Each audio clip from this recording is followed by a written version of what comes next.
বিসমিল্লাহির রাহমানির রাহিম। নবম জাতীয় পে স্কেল নিয়ে দেশের সরকারি কর্মকর্তা কর্মচারীদের মধ্যে আলোচনা যেন প্রতিদিনই নতুন মোড় নিচ্ছে। কখনো আসছে আশার খবর, কখনো আবার দেখা দিচ্ছে নতুন প্রশ্ন ও দ্বিধা। তবে একটি বিষয় স্পষ্ট, স্বাধীনতার পর দীর্ঘ ৫৫ বছরের ইতিহাসে এখন পর্যন্ত মোট ৮বার পে স্কেল ঘোষণা করা হয়েছে, যার সর্বশেষটি ছিল ২০১৫ সালে। এরপর থেকে বছরে মাত্র ৫% হারে বার্ষিক ইনক্রিমেন্ট দিয়েই কাজ চালানো হয়েছে, কোনো পূর্ণাঙ্গ নতুন কাঠামো আসেনি। এই দীর্ঘ বিরতির পর এখন সবচেয়ে বেশি আলোচিত হচ্ছে নতুন কাঠামোতে গ্রেডভেদে ঠিক কত টাকা বাড়তে পারে। বিভিন্ন সূত্র অনুযায়ী পে কমিশনের সুপারিশে মূল বেতনে গড়ে বড় ধরনের বৃদ্ধির প্রস্তাব রয়েছে। কিছু প্রতিবেদনে বলা হচ্ছে সর্বনিম্ন গ্রেডের মূল বেতন প্রায় দ্বিগুণ পর্যন্ত বাড়তে পারে। যেমন একটি প্রতিবেদনে উল্লেখ করা হয়েছে, বর্তমানে সর্বনিম্ন মূল বেতন যেখানে ৮,২৫০ টাকা, প্রস্তাবিত কাঠামোতে তা বাড়িয়ে প্রায় ২০,০০০ টাকা করার সুপারিশ করা হয়েছে, যা প্রায় ১৫০% কাছাকাছি বৃদ্ধি।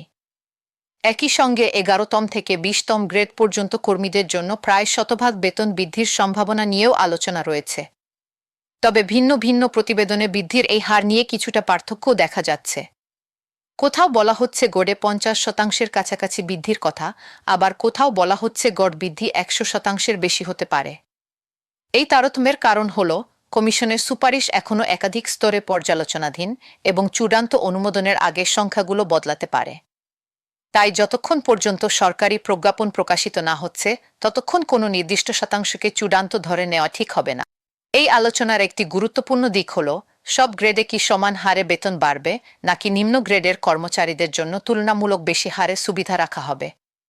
বর্তমান আলোচনার ধারা অনুযায়ী নিম্ন গ্রেডের কর্মচারীদের ক্ষেত্রে অপেক্ষাকৃত বেশি হারে বেতন বৃদ্ধির প্রস্তাব প্রাধান্য পাচ্ছে বলে জানা যাচ্ছে। যুক্তি হিসেবে বলা হচ্ছে মূল্যস্ফীতির চাপ সবচেয়ে বেশি অনুভূত হয় নিম্ন আয়ের মানুষের উপর। বর্তমান বাজার দরে একজন ২০ গ্রেডের কর্মচারীর জন্য মাসে ৮,০০০ টাকার কিছু বেশি মূল বেতন দিয়ে সংসার চালানো কার্যত অসম্ভব হয়ে দাঁড়িয়েছে। তাই নিম্ন গ্রেডের ন্যূনতম বেতনকে অন্তত জীবনযাত্রার প্রকৃত ব্যয়ের কাছাকাছি নিয়ে আসাটাকে অনেকে এখন বিলাসিতা নয়, বরং প্রয়োজনীয়তা বলেই মনে করছেন। তবে এর বিপরীত যুক্তি উপেক্ষা করার মতো নয়। উচ্চপদস্থ কর্মকর্তাদের একটি অংশ মনে করেন, দায়িত্ব, অভিজ্ঞতা ও কর্মদক্ষতার সঙ্গে সামঞ্জস্যপূর্ণ বেতন কাঠামো না রাখলে দীর্ঘমেয়াদে সরকারি খাতে মেধাবী ও অভিজ্ঞ জনবল ধরে রাখা কঠিন হতে পারে। বিশেষ করে যেসব খাতে বেসরকারি প্রতিষ্ঠান অনেক বেশি প্রতিযোগিতামূলক বেতন দিতে সক্ষম, সেসব খাতে সরকারি চাকরির আকর্ষণ কমে যাওয়ার আশঙ্কাও রয়েছে। গ্রেডদের সুবিধার পাশাপাশি আরও একটি বিষয় নতুন করে আলোচনায় এসেছে, টাইম স্কেল ও সিলেকশন গ্রেড পুনর্বহাল। এক সময় সরকারি চাকরিতে নির্দিষ্ট সময় পার হলে পদোন্নতি ছাড়াই বেতন গ্রেড উন্নীত হওয়ার এই সুবিধা চালু ছিল, যা পরবর্তীতে বাতিল করা হয়েছিল। কর্মচারী সংগঠনগুলোর দীর্ঘদিনের দাবির প্রেক্ষিতে এই সুবিধা আবার ফিরিয়ে আনার বিষয়টি এখন সক্রিয় বিবেচনায় রয়েছে বলে জানা গেছে। এটি বাস্তবায়িত হলে বিশেষ করে যেসব কর্মচারী দীর্ঘদিন একই পদে কর্মরত থেকেও পদোন্নতি পাননি, তারা উপকৃত হবেন। মূল বেতনের পাশাপাশি বিভিন্ন ভাতার বিষয়টিও নতুন কাঠামোর একটি গুরুত্বপূর্ণ অংশ। বাড়িভাড়া ভাতা, চিকিৎসা ভাতা এবং যাতায়াত ভাতা, এই তিনটি খাতে বর্তমান বাজার দরের সঙ্গে সামঞ্জস্য রেখে যৌক্তিক সমন্বয়ের কথা আলোচনায় রয়েছে। বর্তমানে ঢাকাসহ বড় শহরগুলোতে বাসা ভাড়া যেভাবে বেড়েছে, তার তুলনায় বিদ্যমান বাড়িভাড়া ভাতা অনেকটাই অপ্রতুল বলে মনে করছেন কর্মচারীদের একটি বড় অংশ। একইভাবে চিকিৎসা খরচ ও যাতায়াত ব্যয়ও উল্লেখযোগ্যভাবে বেড়েছে, যা বিদ্যমান ভাতার হারের সঙ্গে সামঞ্জস্যপূর্ণ নয়। এই সামগ্রিক পরিবর্তনের সঙ্গে সরাসরি জড়িয়ে আছে সরকারের আর্থিক সক্ষমতার প্রশ্ন। নতুন বেতন কাঠামো বাস্তবায়ন করতে সরকারকে বছরে অতিরিক্ত কত টাকা ব্যয় করতে হবে, সেই হিসাব নিকাশও এখন গুরুত্বপূর্ণ আলোচনার বিষয়। রাজস্ব আয় বৃদ্ধি, ব্যয় সংকোচন কিংবা অন্যান্য আর্থিক ব্যবস্থাপনার মাধ্যমে এই অতিরিক্ত অর্থের সংস্থান করতে হবে সরকারকে।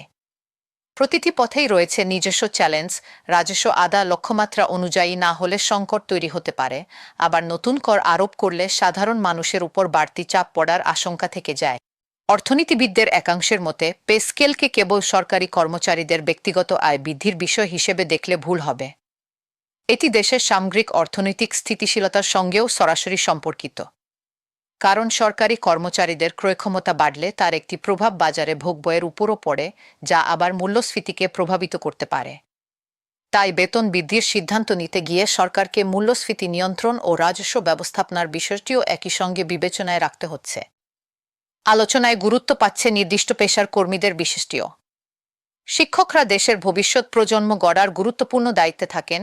চিকিৎসক, নার্স সহ স্বাস্থ্যকর্মীরা মানুষের জীবন রক্ষার কাজে যুক্ত, আর আইন শৃঙ্খলা রক্ষাকারী বাহিনীর সদস্যরা প্রায় প্রতিকূল পরিস্থিতিতে দায়িত্ব পালন করেন। এসব পেশার ঝুঁকি ও দায়িত্বের ভিন্নতা বিবেচনায় নিয়ে বিশেষ সুযোগ সুবিধার বিশিষ্টীয় নতুন কাঠামোর আলোচনায় স্থান পেতে পারে বলে ধারণা করা হচ্ছে। এর পাশাপাশি স্থানীয় সরকার প্রতিষ্ঠানের কর্মচারী এবং চুক্তিভিত্তিক কর্মীদের প্রসঙ্গ উপেক্ষা করার সুযোগ নেই। ইউনিয়ন পরিষদ, উপজেলা পরিষদ ও পৌরসভার মতো প্রতিষ্ঠানে কর্মরতরা সরাসরি জনগণের সঙ্গে কাজ করেন, অথচ তাদের বেতন ভাতায় দীর্ঘদিনের বৈষম্য রয়েছে বলে অভিযোগ আছে। একইভাবে চুক্তিভিত্তিক নিযোগে থাকা কর্মীদের চাকরির অনিশ্চয়তা নিয়েও দীর্ঘদিন ধরে আলোচনা চলছে। নতুন পে স্কেলের আলোচনায় এই দুই শ্রেণীর কর্মীদের বিষয়টি আলাদাভাবে গুরুত্ব পাওয়া প্রয়োজন বলে মনে করেন সংশ্লিষ্টরা।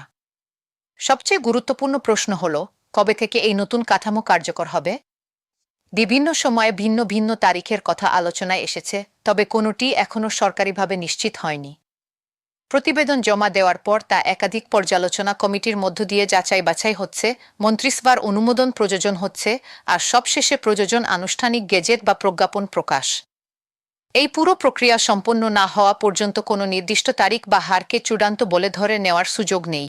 কর্মচারী সংগঠনগুলোর পক্ষ থেকে বলা হচ্ছে, দীর্ঘদিন ধরে জীবনযাত্রার ব্যয় বেড়েছে, অথচ সেই অনুপাতে বেতন কাঠামো পরিবর্তিত হয়নি। তাই তাদের ন্যায্য দাবি পূরণে সরকারের আরও দ্রুত সিদ্ধান্তে আসা উচিত বলে মনে করছেন তারা। একই সঙ্গে বিশেষজ্ঞদের একটি অংশ মনে করছেন, শুধু বেতন বৃদ্ধি নয়, এর সঙ্গে প্রশাসনিক সংস্কার, জবাবদিহিতা, দুর্নীতি নিয়ন্ত্রণ এবং সেবার মান উন্নয়নের বিষয়গুলোও একসঙ্গে বিবেচনায় নেওয়া প্রয়োজন। তা না হলে শুধু বেতন বাড়িয়ে সরকারি সেবার মান বা কর্মদক্ষতায় প্রকৃত পরিবর্তন আসবে না বলে মনে করেন তারা। সব মিলিয়ে বলা যায়, নবম জাতীয় পে স্কেল এখন একই সঙ্গে প্রত্যাশা ও অনিশ্চয়তার এক জটিল বাস্তবতার মধ্যে দিয়ে যাচ্ছে।